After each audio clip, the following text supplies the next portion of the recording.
Bienvenue en classe. Quelle joie de vous retrouver, chers amis. Comme vous le savez, nous nous retrouvons pendant quelques minutes ici à la médiathèque du Centre culturel francophone du Rwanda afin de décortiquer ensemble les mots de la langue française dans notre première partie, mot du jour, et de découvrir soit un personnage historique important, un endroit important ou encore une œuvre artistique, etc. Ce sera dans la découverte plus tard dans cette émission. Allez, sans trop tarder, commençons avec la première partie, le mot du jour.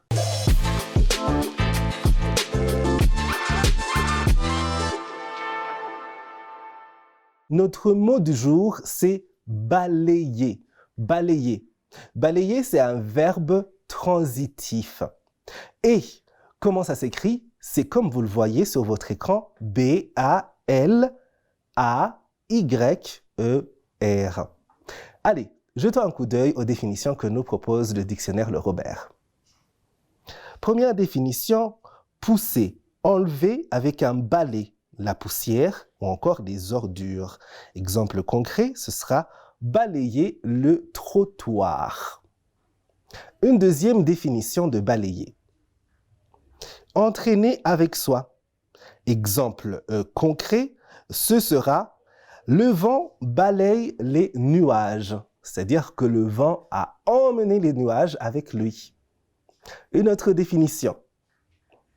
Au sens figuré, balayer peut signifier faire disparaître. Exemple, ce sera balayer les préjugés. Faire disparaître les préjugés. Une autre définition.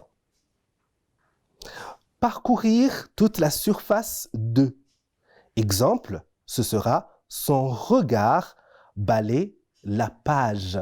C'est-à-dire que le regard de la personne dont on parle a vraiment fait le tour de tout ce qui se trouve sur cette page. Donc, il l'a balayé.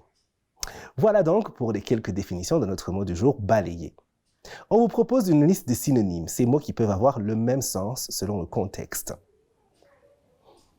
Chasser, congédier, débaucher, se défaire de, démettre, destituer, éconduire, évincer, expulser, licencier, limoger, mettre à la porte, radier, refouler ou encore rejeter.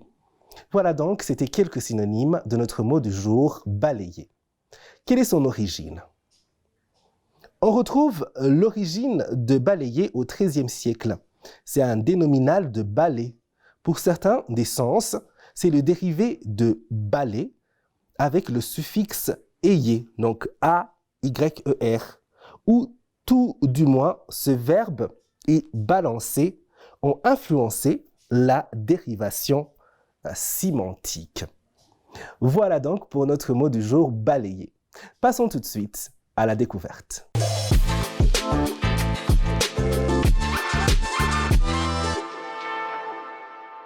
Nous découvrons Barack Obama, ancien président américain. Il est né le 4 août 1961 à Honolulu, à Hawaï. C'est un homme d'État américain. Il est le 44e président des États-Unis en fonction du 20 janvier 2009 au 20 janvier 2017. Fils d'un Kenyan et d'une Américaine de Kansas, d'ascendance anglaise et irlandaise, il est élevé durant plusieurs années en Indonésie.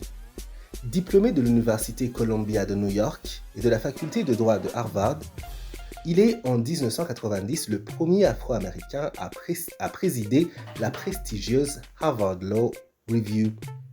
Après avoir été travailleur social dans les quartiers sud de Chicago durant les années 80, puis avocat en droit civil à sa sortie de Harvard, il enseigne le droit constitutionnel à l'Université de Chicago, de 1992 à 2004. Marié à Michelle Robinson, en 1992, Barack Obama entre en politique 4 ans plus tard. Il est élu au Sénat de l'Illinois, où il effectue 3 mandats, de 1997 à 2004, et il s'oppose à la guerre d'Irak lancée par George Bush et se fait connaître au niveau national par le discours qu'il prononce en juillet 2004 lors de la Convention nationale démocrate qui désigne John Kerry comme candidat à la présidence. Après avoir échoué à obtenir l'investiture du Parti démocrate pour la Chambre des représentants en 2000, il est élu au Sénat fédéral en novembre 2004. Il se présente ensuite aux primaires présidentielles démocrates face à Hillary Clinton. Devancé en nombre de voix, il l'emporte avec une légère avance en termes de délégués et devient ainsi le candidat du parti.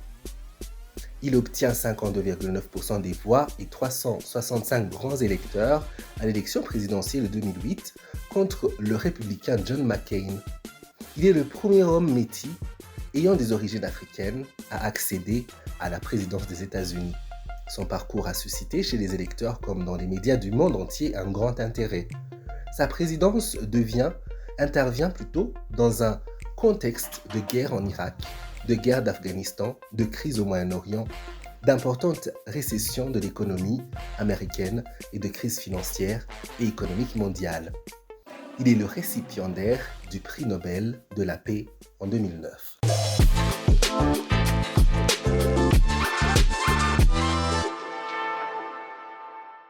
Et voilà, c'est tout pour notre classe. J'espère que vous avez pu passer un bon moment, mais aussi apprendre quelque chose de nouveau. On se retrouve la semaine prochaine sur Rwanda TV. En attendant, restons curieux et cultivés.